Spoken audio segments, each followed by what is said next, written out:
What's up, everybody? This is another episode of This Podcast Should Be Played Loud. Today we are joined by a longtime friend and, of course, friend of the pod here, Daniel Berger of Oscilloscope Labs. We are today talking about not just perhaps the most infamous rock documentary of all time, but its recent remix, its 20th anniversary. For all the fans of Dig, today we are talking about Dig XX. Daniel, how you doing? Welcome to the pod. I'm good, thanks. How you guys doing? We're doing good, man. I gotta say, first and foremost, Chad had seen the original, so he already had the context of it. And Does that mean you hadn't seen the original? No, What? I know. I don't know how he missed this. Yes, I saw the original probably, in college, like a few years after it came out, and loved the movie. So it was really fun to see longer, more context, remastered, all of it. Right. And here's the thing, and I know it's rock and roll sacrilege, but this is why I wouldn't describe myself as a rock and roller, okay? But the thing is, I knew the Dandy Warhols, of course. I think the first record I heard in high school was Welcome to the Monkey House, and knew of Brian Jonestown Massacre. But I remember seeing the trailer for the original Dig on Apple movie trailers, like, sophomore year of high school. So this was on my radar, but it just never made it, onto the queue. So I have so many questions because I don't know what was in the original versus what's in the new one. And yeah, I mean, I guess you're telling on yourself, dude. So you still haven't seen the original. Well, it's not available. I was trying to watch both for the podcast, and now it is. Now it is. We just made it available. Yes. Check it out. We'll meet back here in 1 week after you've done your homework. Yeah.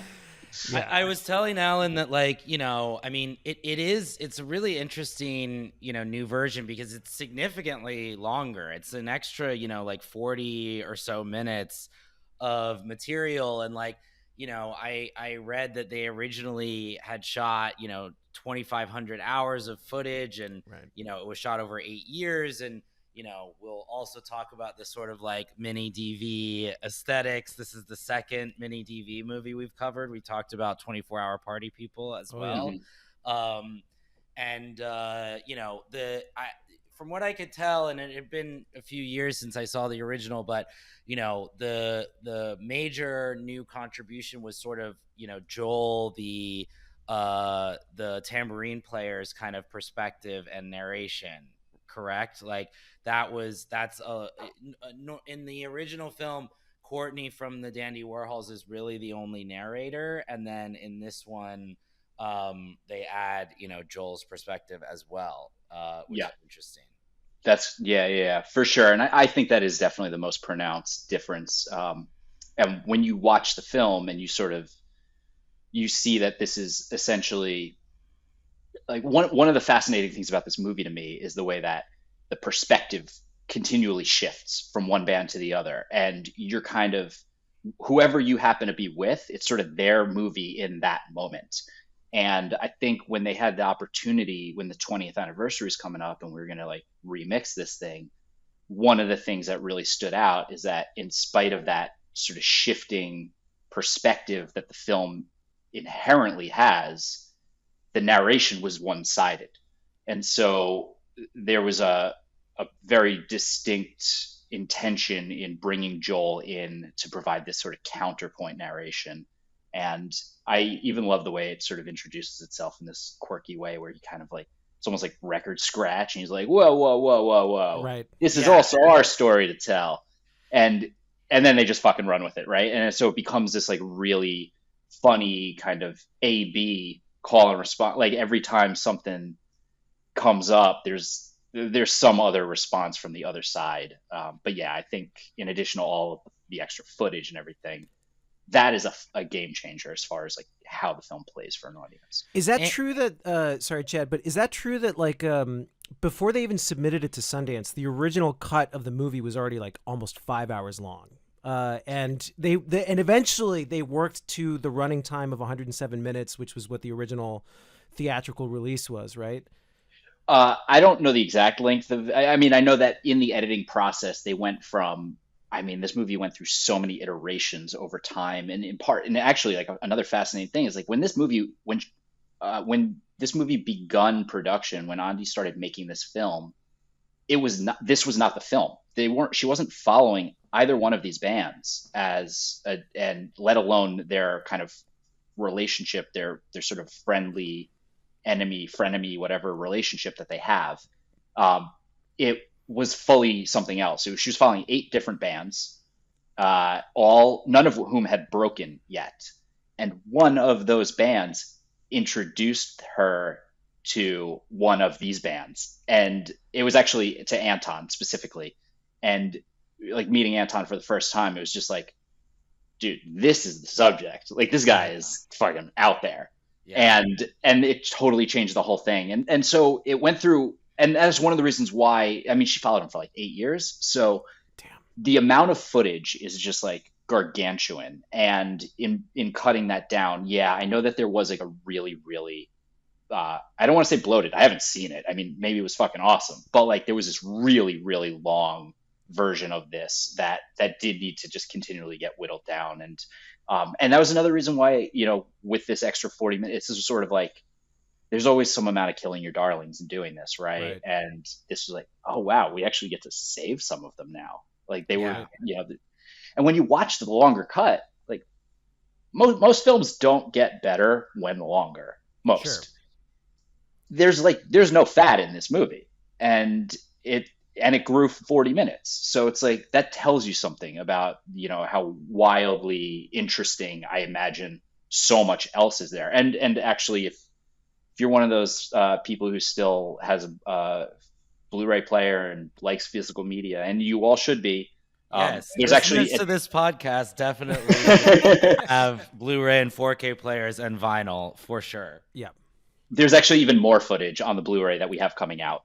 So I would highly recommend, like, there'll be like a fun deep dive to do into that. Yeah, it looks like a really beautiful package, I will say, and there are both versions of the movie on there as well, so Alan can watch. Finally. And yeah, and then the other thing, and we'll go through kind of the film, chronologically, but like the other, I think, major difference of the new one, which of course couldn't be done in any other way, is the ending. We are allowed to kind of catch up with both bands 20 years later, which I found very fascinating because, we get to see how they've maybe changed and sort of, settled into wherever they are in their kind of respective careers, and they're both still going. And we get to see the two heads of the band kind of reconcile on stage together, which is great. And then you also get to see that Anton is still getting into physical fights with his band members in 2023. I remember when that happened, it was the first time I had kind of like caught up with them again. And, from what I can tell, it's like he's still just kind of making music at an incredibly impressive clip and releasing it, independently and touring and still doing stuff. I mean, like, you watch the film and like, not to speak flippantly about it, but you definitely think it, that he might not live that much longer past. That's how I thought it was going to end. But then I remember, of course, this guy has continued to have a career since then. Yeah. So it was just, you really, yeah. But he's still, and all of the, I was reading about it, and all of the new records are released independently by him. And like, as Alan knows, I'm sure too, like that's really hard to maintain, and it was just very interesting to see kind of where they ended up, and it seems like the Dandies are kind of still bigger in Europe than they are here, I suppose, and like Sure. but like really making a good go of it, touring there. Well, Dan, let me ask you this. So how did Oscilloscope originally get involved? Because did you guys put out the original doc back in... No, it actually Okay. predates our existence as a company. Okay. We would have. We fucking would have. Yes. Like, Yeah, I yeah. mean, Just but- wanted to It was clarify, yeah. released by Palm Pictures, which shout out to Palm, Wow, who did the yeah. who did the the incredible, director series, and was also my first internship while I was in college. No Oh, I was way. nice. working for This Palm, yeah. was this post Dig or? Yes, it would have been. It would have been in 2006 or 2007 or something like that. Okay. Yeah. So it was kind of towards the end of their. Yeah, they didn't Yeah. last that many years longer Didn't than they? that. Did they But I do did Chow steal Manhattan? every DVD Well, yeah. that they had in their office. Nice. Sorry, Alan. Go ahead. No, was it? Did they also put out Chow Manhattan? The No, that's Plexi Film. Plexi. That's who I was Oh, thinking okay. of. Okay, sorry, because I remember that was my college obsession, was like buying up their like Christo and Jean Claude box sets or whatever. You want to hear something funny? And I'll just like kind of segue off of it. That was my first internship, Plexi Film. What? Wow. Oh my Yeah, God. dude, Amazing. when I was Full circle. We can nerd out on defunct independent DVD labels. That's still For the only way sure. to see those docs, man. I mean, with the I guess now Criterion streaming one of them, but Yeah. Oh, dude, I'm trying to break your heart. If Yeah. is that you guys doing that one? You doing that one? We Talk should. about that one. Yes, Yeah, we sure. should. You should get yeah. Gary. You should get Gary on here, and you should talk about that one. I Okay. actually think we wanted to do it, but they're in process of restoring that too. wow. Oh, amazing. Yeah. Anyway, that's sidetrack. Okay, well then, but then how did you get involved with Dig XX? this, yeah. So like, I mean, I don't want to get too in the weeds about like film licensing and rights and terms and all that shit, but like in general, one, like the first one was tied up, obviously, when it had an initial distributor. Oscilloscope launched in 2008. So, a handful of years later, that movie would have still been in a distribution window with Palm. And then oftentimes, even after companies go out of business, like these rights end up kind of in limbo, unfortunately. And so it just kind of sat around and was somewhat dormant, not unavailable, but like not totally being, when new technology comes about and all this shit, like Dig wasn't present really because nobody was really doing anything with it. They embarked on the 20th anniversary recut. The original premiered in Sundance, as you mentioned. The new one also premiered in Sundance a couple years ago. And when, as part of my job, like we're looking at that lineup and we're prioritizing what we want to see. And I actually did not know they were doing this. I think they kept it pretty under wraps until the Sundance announcement. And we saw that in the lineup, and me and one of my colleagues were just like, yo, this is one of my favorite docs ever. This is awesome. Love to be involved in that. And then flippantly and immediately we're like, this is going to go to a much bigger company. We're never going to get it. Like, blah, blah, blah. We don't even need to watch it at the festival. It's going to be a waste of time. And sure enough, fast forward a little bit. It's such a happy accident, man. I kind of like sat on that thought. Sometimes it takes a while for these things to find a home out of a festival. Like you hear about overnight bidding wars, but like that's like 2 out of 150 movies. And then, the rest of them, they can take months to kind of find it, settle down in. And we had just sort of written it off as being like inaccessible to us because it's such a beloved doc that's, like, I don't know, you look at like Stop Making Sense having its resurgence, and being this massive thing. And, obviously very different films, but this movie also has its sort of space in the zeitgeist. And I get a text from a buddy of mine. I hadn't actually seen the new cut yet because, again, we had just not prioritized it. And I hadn't seen the original in quite some time, even though at that point I'd probably seen it 3 or 4 times. And my friend texts me and he says, hey, do you know Ondi? She recut Dig. They're looking to get it out there. And I wrote him back and I was like, yeah, like I don't know her well. I've met her. Of course, I'm familiar with all of her work. I love the film. We would love to be affiliated with this in some way. And he was like, all right, I'm going to connect you two. So he puts us in touch, and I get the new cut, and I watch it. And I had seen it, the original cut I had seen so many years prior. And at that point, it was already a 15-year-old movie that was shot like anywhere from 15 to 25 years ago.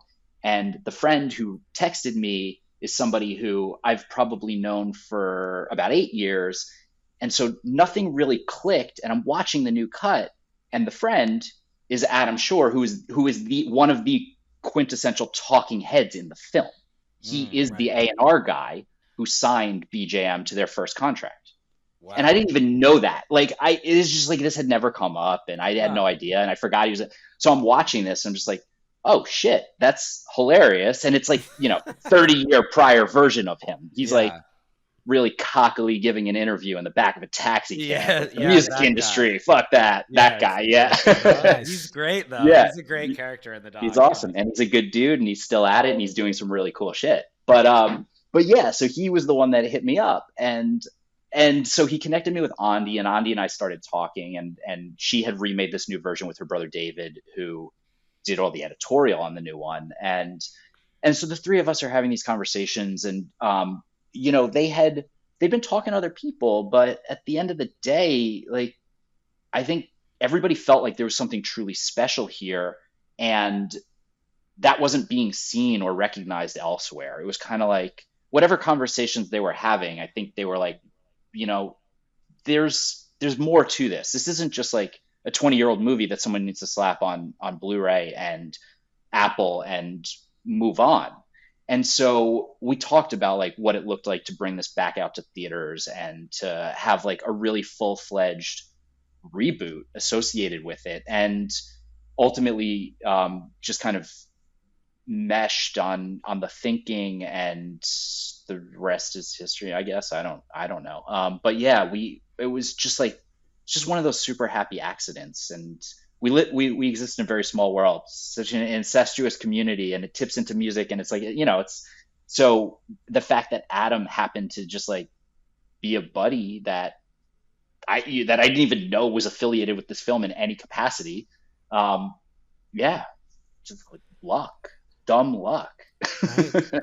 Well, I mean, I think especially because of the way that these nostalgia cycles kind of move, it's so funny that like so many of the bands that I'm sort of seeing re-referenced, in the current landscape of music, again, kind of, it always seems to be this sort of like, a 90s revival of the 60s by proxy of the 2020s. Like, it just continues to be these layers. But the fact that like they both played at Levitation Fest just last year, it's kind of a testament to the fact that like people still fuck with both those bands, and in large part also because of the legacy of the doc. That was the thing that I've also realized, that is like, that to varying degrees, because when I see it's like, I'm sure that like both bands are like tired of talking about, that documentary that in that moment, especially for BJM, might have outshined, just the initial output because he was such a cult figure.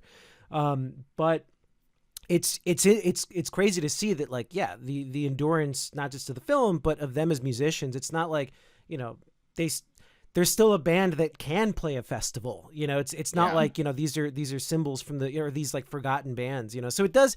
I like that it had a happy ending, because it's just like, yeah, I mean, dude, like you can be punk rock all you want, but we're all marching towards the same place, dude. Eventually at some point, if you want to keep doing it, you have to get your shit together. So well, to whatever extent Anton is capable of it. Yeah, right. Yeah. Obviously, the other band seems like better adjusted, and like and actually, I was reading old reviews of it, like just kind of going through like Pitchfork stuff, and it's like, it makes sense now. It's interesting watching it with the context of both films, and for those who hadn't seen it, basically, I think the best way I could describe this movie is that this is a film about sore losers and sore winners. Like, you see this rivalry, these two bands. Right. Yeah. Yeah. It's like you see these two bands that started off as homies. Obviously the main characters you would say are Anton Newcomb of BJM and Courtney Taylor of the Dandy Warhols.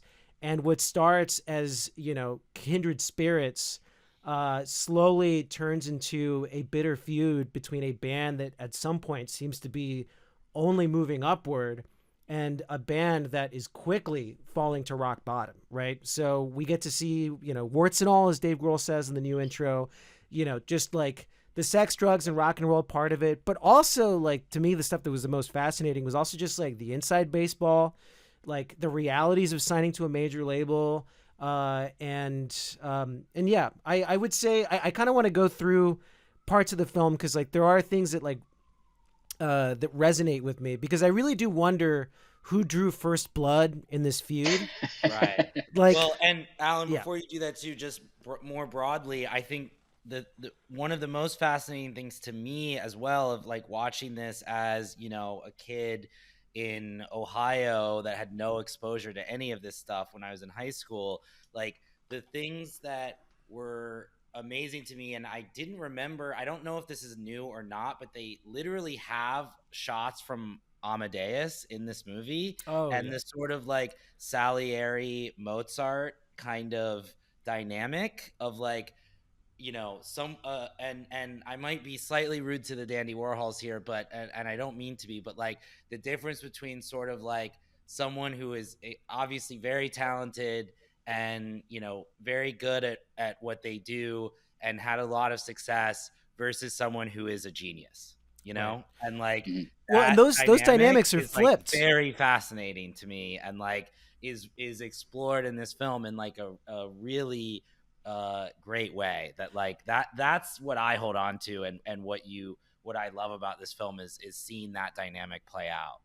Yeah. And I think it's also, we're privileged now to have the ability to have a 20-year snapshot of, you know, if you're just seeing this movie for the first time, or you're rewatching it after having not seen it in a while, like everything that we know to be true in the world with regard to these two bands is present on the screen. And you may just not have recognized it at the time that it Right. came out. Like, you know, to your point, Al, you got one band on the rise and one band at rock bottom, and now when you look at their careers from a 2025 snapshot, those roles are fully reversed, right? Like, I mean, not fully. Like, I wouldn't say the Dandies are rock bottom, but like They've hit some sort of but equilibrium there. there was a leapfrog that went on there, and it was sort of like, oh shit, these guys really rose to the top, and you know, I don't know, like the output, the quantity of the output, the quality of output, like all of that stuff, and that's that genius that you're talking about, Chad. It's just like, you can't rein this dude in, but like the music's fucking good. Yeah.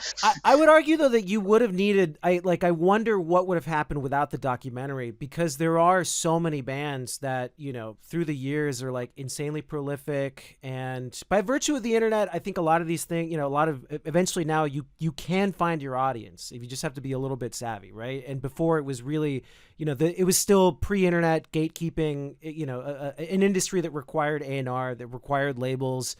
And I can imagine just how many people that might have had, you know, some ounce of genius or at least a really great fucking song to share never really got to have that moment. So it's weird that like it is an outgrowth that I could even see, you know, I don't know what Anton thinks of this movie or his depiction in it, you know, but it's inextricably intertwined with what also helped sort of bring, you know, I guess, you know, his myth. It helps Yes. created his myth. Yeah. It's like it's perpetuating a little bit, because it's like when I watched this movie, I had never heard of either of these bands, and I at the end, you know, when I first did, and at the end of it, like I've always now had in my head that, you know, Anton Newcomb from Brian Jonestown Massacre is a genius, and like Right. I've now always thought that.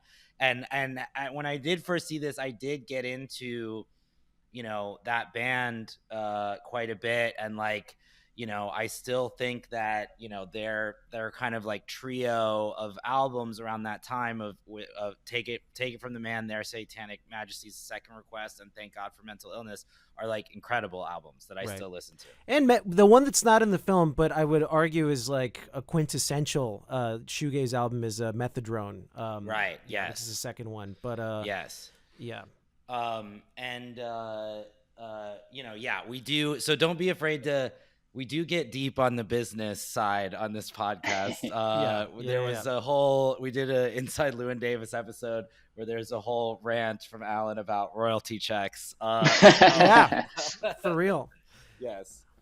It's. I mean, that's the stuff that like. And I don't know if this was in the original, but the whole sequence, and actually I think it makes him look more empathic, because I would say that in the original cut, you know, the Dandy Warhols don't necessarily, even though they came out on top, they don't come out of it looking necessarily like the best guys, especially from the Gen X perspective of even playing any kind of flirting, from like flirting, selling out kind of flirting thing. at all with anything resembling an industry immediately was like a point of selling out. I see that like it the documentary can't help but position itself as, here are these guys that are trying to, they're posers, right? They're like they're doing press shots inside of the actual, like a junkie house. Their whole brand seems to be about drugs. You couldn't write that metaphor, dude. It's like great. It's crazy. Like they're going into the junkie house to make it seem like they live there, but they don't live there. Like it's amazing. You could like, argue that that's First Blood. That's what starts the feud. No, you're not wrong. And I do think as well that like it is crazy to see where you're watching like a dynamic that you see in like, I don't know, a movie like Josie and the Pussycats or whatever, like happen in real time, where you're seeing them sell out, start wearing fucking eyeliner, frosting his tips, like whatever, however his like sort of look changes, whatever it takes. Like it really does. And like the La Chapelle video is like such a great like encapsulation of all of that. I love when he's just like, that's what you look like, dude. Like, those are your cheekbones. That's your hair. Those are your eyes. That's what you look like. Yeah. The fact that it culminates in this sort of maximalistic, glossy, like absolute, like ridiculous David LaChapelle video is which for the record, I like. Moment. Yes, I mean I like his work as well, but it is. But you could see how it would not interface with how the Dandies want it to be perceived. I've seen this happen so many times just within like the indie sphere of like a band that wants to be interpreted a certain way, and then maybe is resentful of their own success. Maybe there's another band that they would want to be perceived more as. But I'm also just like, you're sitting courtside at a Knicks game, like, then give the money back, dude. I don't know what to tell you. Like, I'm so sorry that you got so famous so quick. It's like the Dandy Warhols do have a little bit of this, like, chip on their shoulder of wanting to control the rollout. But once it's out, the David LaChapelle thing, I could see how it wouldn't have made sense for them. But objectively, it's a good music video. I mean, yeah. It's also interesting that you get these, like, glimmers, these moments where even Courtney is like has this self-awareness that kicks in. Like that there's a part in the film where he's sitting on the bed and he makes like a kind of throwaway comment about how like his parents are the only people that bought the album. Right. And it's like all of a sudden this dude who's like totally fucking in the clouds and can't see the absurdity that is right in front of his face and in the way he's acting, like just like there's this moment of clarity there. And I think that that rawness and that sort of that you're getting this from really every subject in this film is one of the things that makes it just so phenomenal. Yeah, and I think that like the feud that sort of ends up blossoming, it really almost like you're talking about First Blood, Alan. Like I think that like really what it starts out as is Anton is trying to tell Courtney that he's acting like a phony, and he is, and then Courtney gets really defensive of that because he knows it's true, and then it escalates from there. Basically. Actually, to me, the moment where it really like kind of sets things in motion is like I guess there's the narration where Courtney's implying that Anton didn't react to the song, like "Not If You Were the Last Junkie on Earth." I guess because from his perspective, maybe he was jealous that he didn't write it first, but I almost read it as him being insulted by the song. Like as an actual junkie, he probably thought the song was making fun of him. And on top of that, it's also like, motherfucker, what do you know about drugs? So it's it's this wanting to be perceived as this sort of like junkie band, want this velvet under, the name, the Dandy Warhols, which for me, I'm also like, well then, if you're going to be a sellout band, then go full pop art and embrace it, That's maybe what the name is more implicit of. Like it's perfectly acceptable to be as talented as Courtney Taylor is. Like he's a very talented guy. Sure. He should just relax about trying to be the most authentic, like cool guy, bands get so in their head about this, dude. It's so silly. And I, also it's like, but also Anton has that like he's equally obnoxious in a different way. I think he is he's a little delusional. he's psychotic. Well, yes, yeah, he might be. Yeah, I mean, the interview with the parents, which I know wasn't in the original, is definitely something where you're like, oh my god, like, yeah, he might be somewhat schizophrenic. We don't know. He definitely has a lot of like childhood trauma, and though he's being like prolific, I've seen, and I've also felt some of that, like in the very beginning when you're just starting to make music. You get you can't, it's easy to get high on your own supply if it's working out, right? And it's easy to just kind of be like, dude, I can do no wrong. I fucking rock. And that's the mode he's in for the 8 years of like slowly it being pummeled out of him through like self-sabotage after self-sabotage after self-sabotage. He reminded me of Ariel Pink. I'm not going to say too much, but I'm just like, yeah, like somebody is obviously talented, but maybe their own worst enemy, right? Mm-hmm. Yeah. I mean, and it's funny too, because it's like, we're being a little hard on Courtney here, but like Anton's, insecurities and everything are so naked, or so nakedly presented in this film that it's like amazing. It's like, oh, he has a big industry showcase that's like a huge opportunity for everyone involved. He's gonna ruin it, because because he wants to say, you can't reject me, I reject you, like these are all like very simple, obvious, almost like sort of childish reactions to these things, but it's also very relatable, like and you see this dynamic play out again and again. And then of course, as he his sort of like unchecked or undiagnosed mental illness or drug use makes all of these things worse, makes him lash out at his friends and the people that have like supported him for not continuing to support him or not supporting him enough. It's sad to see, but it's also like, I don't know, like it's one of the best documentaries ever because of the access, because you have like, it's a great example of like how a mini DV, how technology can, change art, where like this movie could not exist if it was a big 16mm camera that made noise. Like it was shot with cameras that like people didn't think of as that different than like home movie cameras, and she could be recording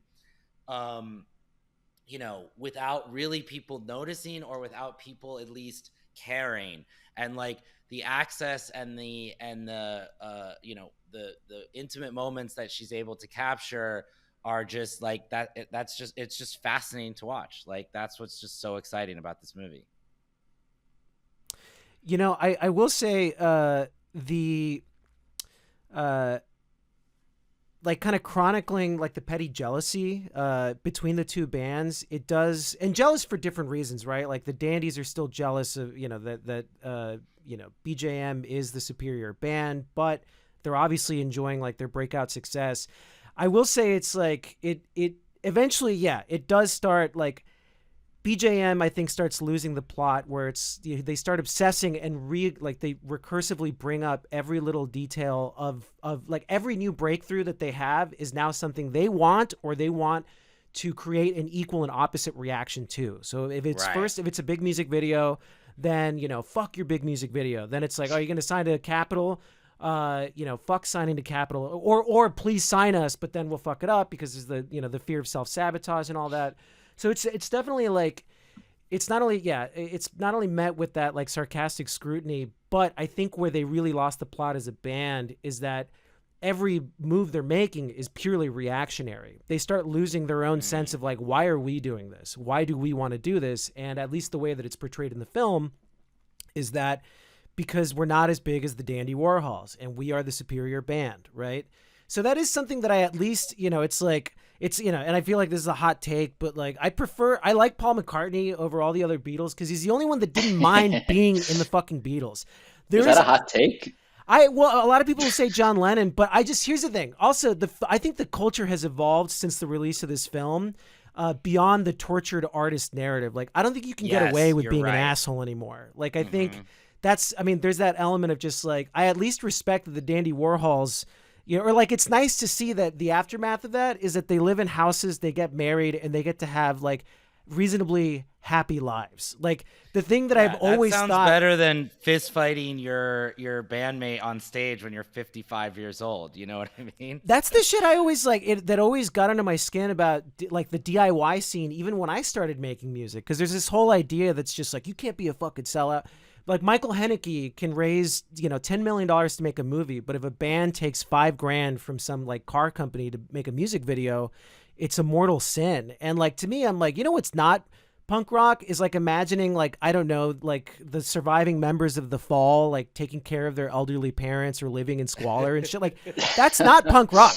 Like Right. so that's the one thing that like with this movie, in the end, like yeah, they're sore winners, but I'm also just like, I mean, dude, good on you for trying to make a living off of your talents as opposed to like wanting to waste away as this obscure myth.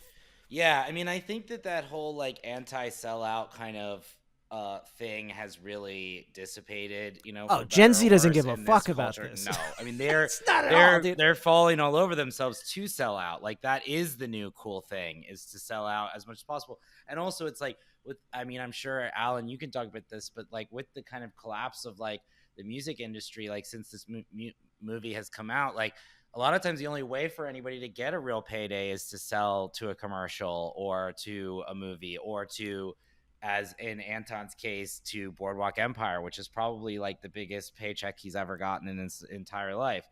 Um, and so it's interesting. Yeah, I mean, I kind of agree with the Paul McCartney thing. I have to say, like, like fuck him for like wanting to rehearse, Yeah, for wanting to be on time. Like, oh, what an asshole. George has to quit the band because he didn't like that he was 3 hours late. Jesus. it's a Gen X hang up that I think we've like kind of moved past. And also, I mean, the final word I'll say on it is like I always say this to just fans or people that generally ask about like or complain about where the like where the music's coming from, how it's available. I'm just like, dude, if you don't want your art to be brought to you by something, then pay for it. But that's not the world we live in, right? So it's like it's definitely, I thought that was like the most impressive thing about the legacy of the return of this doc is that you get to see that life goes on, like Right. unless yeah. you die like Jim Morrison, Right, life right. goes on. Yeah. Um, And also it's again, like we were saying, like, Anton is very much, presented in that mold of, whatever, like Jim Morrison or Kurt Cobain or like whatever, these kind of guys that like, don't really make it into their 30s. And so what happens to that guy if he does live, and I think that that's a really interesting, it really is cool, the way this movie, which like was already shot over 8 years and sort of like shows these eras, like to expand it over another 20 years and to not make a sequel but make a sort of amendment to it, is like a really cool way to explore this time and these eras of how much has changed. right. Yeah. There's, I mean, yeah. Or, sorry, go ahead, Dan. I was just gonna say it's also just like I imagine such a dream for a filmmaker, right? You as a creative, I'm sure you deal with this shit all the time, where it's sort of like you have to finish something at some point. It has to be done, right? If it's going to go out into the world, it has to be done. But when it's a creative endeavor, it's like, is it ever really done? Or are you ever really happy with it? Or are you constantly like, shit, man, if only I had done that, or only if that went a little bit differently. And this is like it's a cool experience to be able to go back and be like, you know what, I get to revisit this thing. I get to do it with 20 years of hindsight, and I get to do it with, all of the life experience I've had and the knowledge in the world, and so now we get something that is very much what it was, but it's what it was for the now. And I think that is also a really exciting, I don't know. I mean, like if I'm Ondi, I'm like, that's so fucking cool to get to do that. Films especially, like this doesn't really happen frequently. It happens more in music, I would say, when like, Sure. you can re-record a song, you cover a song, whatever, but like it's not really a film thing. That doesn't happen. Yeah, well, and it's also like, you had this sort of like treasure trove of footage as well that already existed. Thank God for, she digitized every, whatever 250 mini DV tapes, is amazing. But yeah, Alan, I wanted to ask you, kind of what your, what experiences that are portrayed in Oh this, my God. are familiar and register with you, from like the touring to, the A&R guys and the managers and the labels and all of this stuff. I'm sure a Yeah. lot Well, of it I've was never very ripped a rail of heroin triggering. like, Joel does, but I would say, I mean, the touring, in particular, like the European tour that Dandy Warhols go on. I mean, I've been lucky that like I've never had any real like, I've had maybe one or two members in the band over the years that like have like trashed a hotel room or something. Just like in the past, like I've had different members over the years, but like the dramas have been few compared to other bands. I think, there was like a hotel room in Vegas once where they didn't even bat an eye. It was just like, okay, that comes to a total of, it's like, thanks for checking out, 3,025. It's like, what? I didn't see the room. I only saw photos of it, but like hijinks do ensue, especially when you're like a band on the road for the first time. And I think the Dandy Warhol side of it is the good stuff. And I love that quote from them. If it's good, it's fun. If it's bad, it's funny. And I think that is a good outlook to have on the folly of just like touring.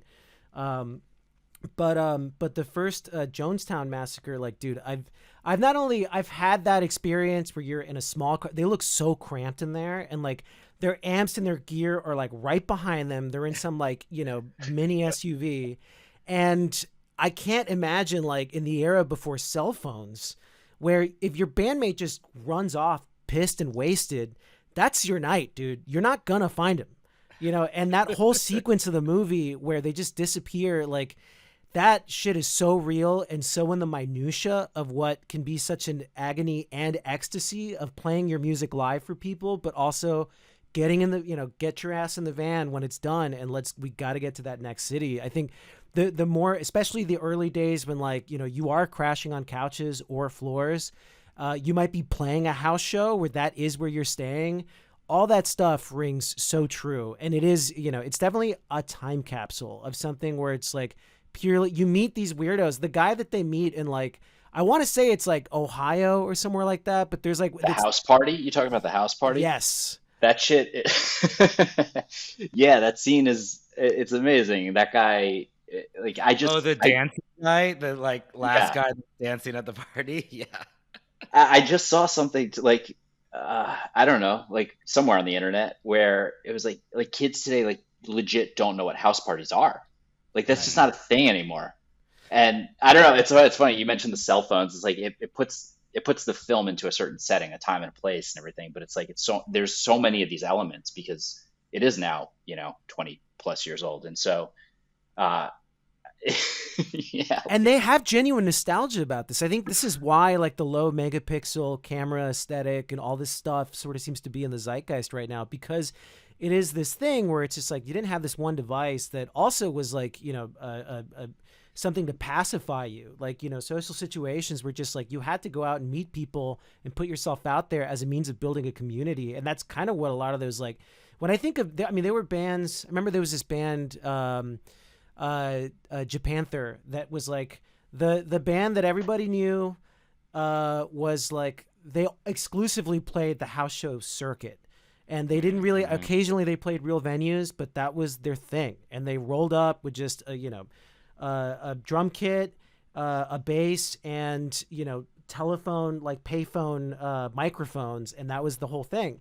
And I think that yeah, that's like of a very specific time. And I mean, it's also, the spaces have legitimized too. Like in New York, now there's actually places to play. I think Mm-hmm. there's a lot of these scenarios too where like it was bred out of like a lot of these cities didn't. The house shows that I've played was just cities where they didn't have an indie venue. Like Right. you're either playing at the fucking convention center or some like bar rock, some rock bar, or some freaky art space that is also like somewhere where like 12 people live. Mm-hmm.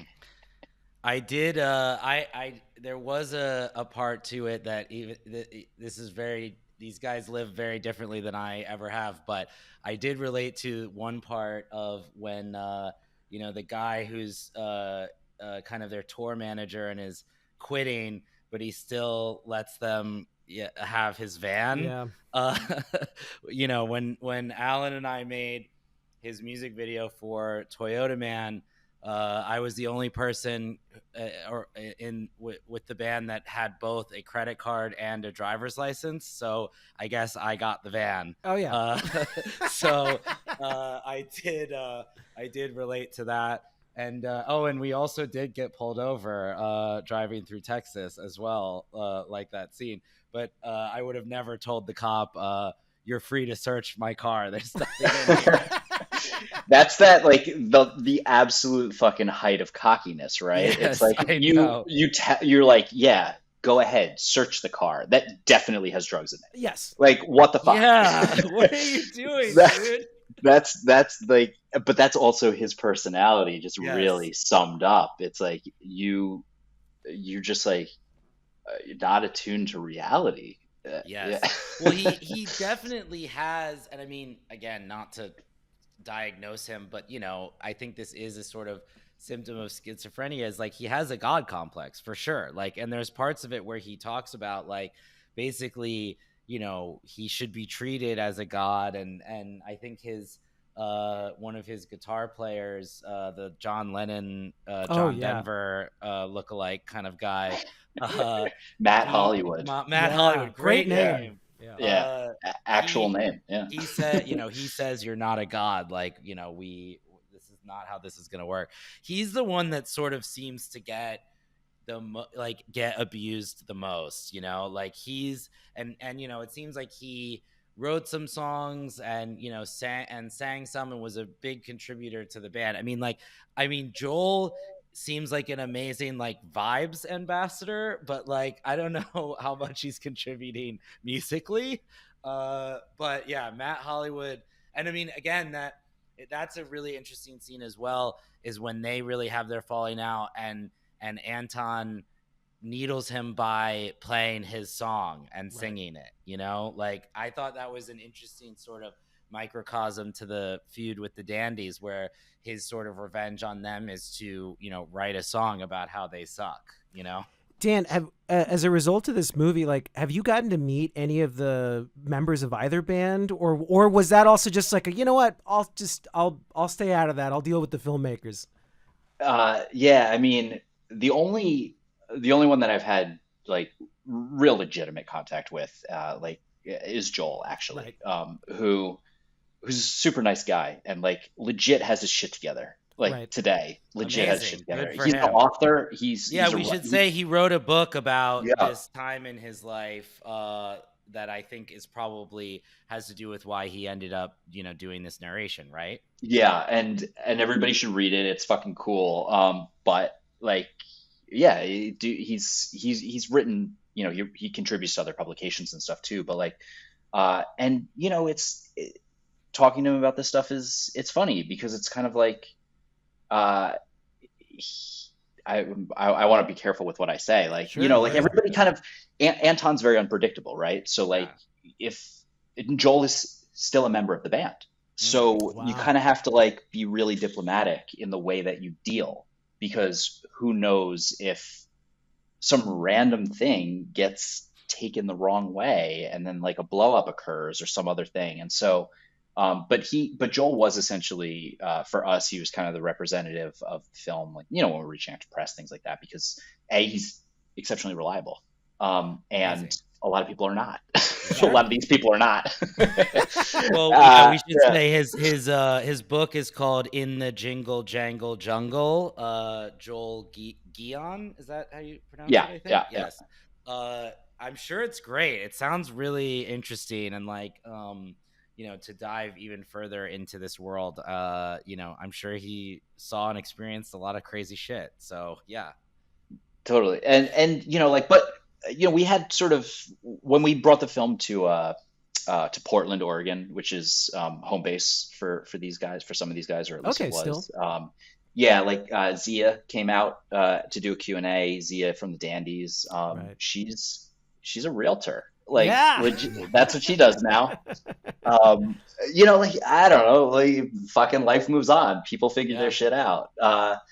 And Matt, if I recall, Matt Hollywood actually did come out for our LA event for the film. I wasn't there personally, but and but there's so much loadedness in the history and the relationships and all of that stuff. Like, so our the degree to which we've been in touch with these folks it varies quite a bit. We haven't really dealt with Anton or Courtney.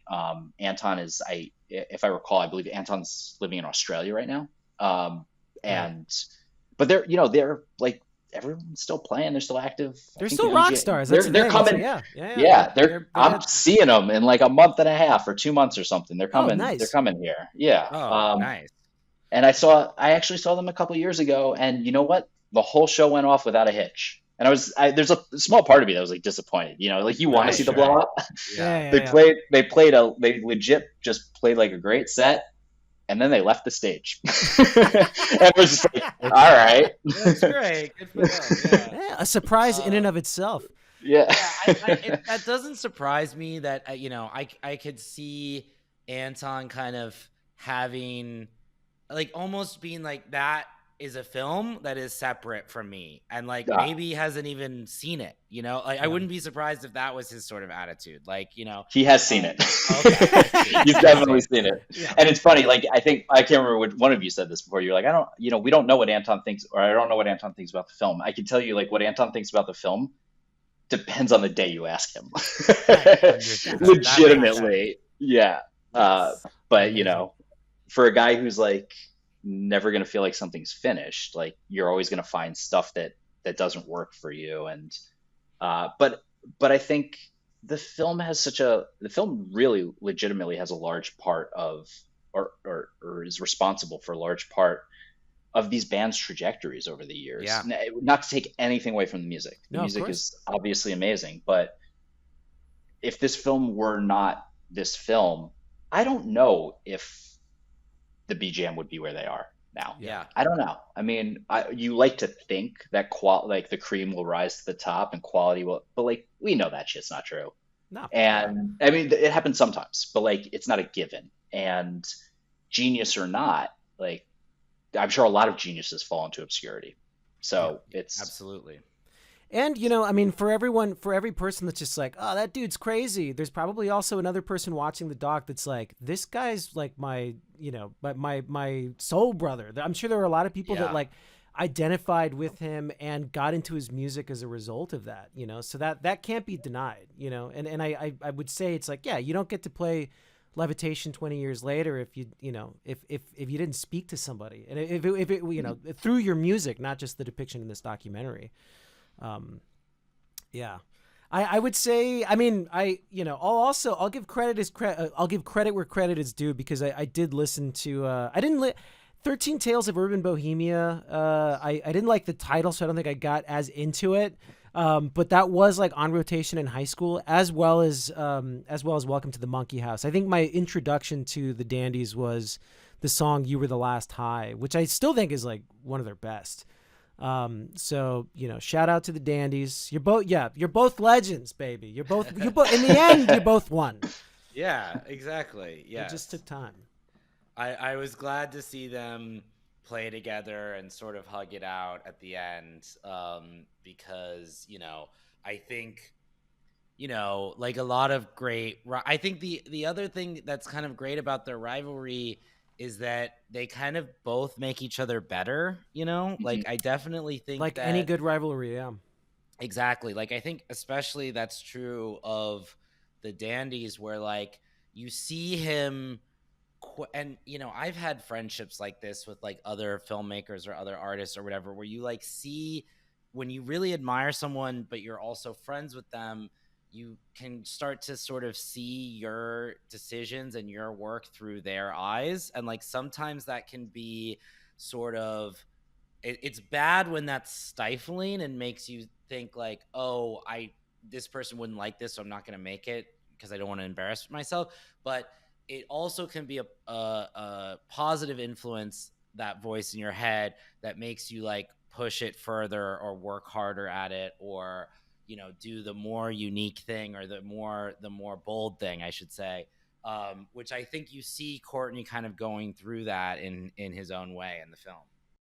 This is a running joke on this podcast at this point, which is that I usually don't. The only way I find out about music is when I see it or hear it in a movie. Yeah. And so, so seeing Dig, when I was like whatever 18 or 19 or 20, got me through a really, I went through a really fun Brian Jonestown Massacre phase, and really got into that music for a while. And this rewatching this now has made me want to, I've added them back to my Spotify. So yeah, I'll just say, pick up on that a little bit and just say, like, it kind of, this is a thing that, especially working in the film industry, makes me a little bit sad. Like, and I'm sorry to all of the younger listeners out there who are living in today and only have today and didn't grow up with this shit 20 years ago and have the opportunity to do that. But like, it feels like now, if there's a film, a doc, whatever made about a band, the only people that ever encounter that are people who already like the band.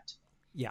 And Agreed. This is like such a rare experience where, to your point, like, this is a film about two bands, neither of which you ever heard about. Like, who the fuck watches a movie about two bands, or a documentary about two bands you haven't heard about now?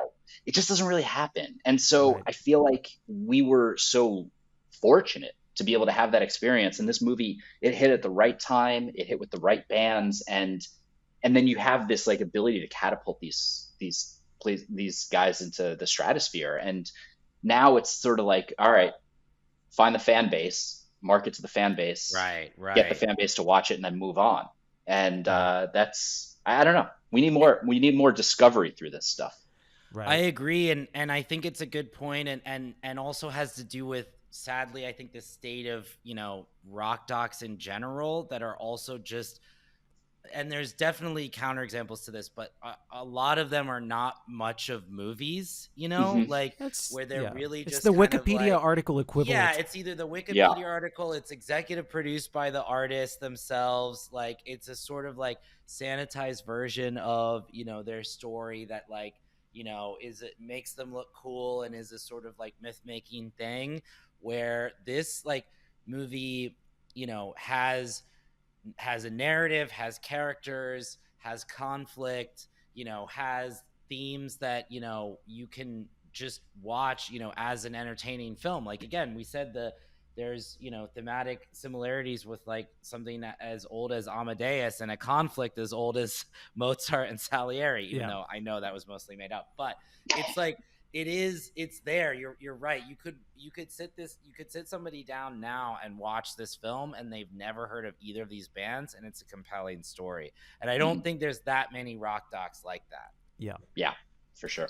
I would say also, just as advice to any young filmmakers, if you got friends in freaky bands, follow them around. Start shooting them. Shooting them. Yeah, you never know when you. I mean, like, that's the thing. The problem I think with a lot of these documentaries is that, like, there's often just a lack of footage, of resources. Like, I think the strength of this one is that it's not like they're digging through archives trying to pull stuff out and see what they can use. It's like they were part of the story. It was very gonzo in that way, and I think that. That's not going to come from a band that already has an established narrative and somebody from their label is hiring a videographer to follow them on that tour. That's what makes like a 20-minute YouTube doc. What makes a feature film is catching somebody as they're figuring themselves out, as the music is getting made, and being along for that ride, which I think is what sets Dig apart. Well, let me ask you one question before we go, because maybe you know the answer to this. Why is the movie called Dig? Do we know? Oh, man, you had to blow it up at the 11th hour. I have no fucking idea.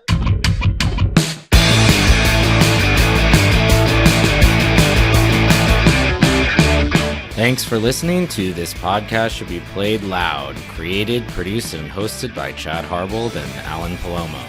Please remember to rate, review, and follow on your favorite podcast platform, and keep up to date on new free and bonus episodes at patreon.com/thispodcastshouldbeplayedloud. Our artwork is by Robert Beatty, and special thanks to Marie Barty and Jorge Palomo.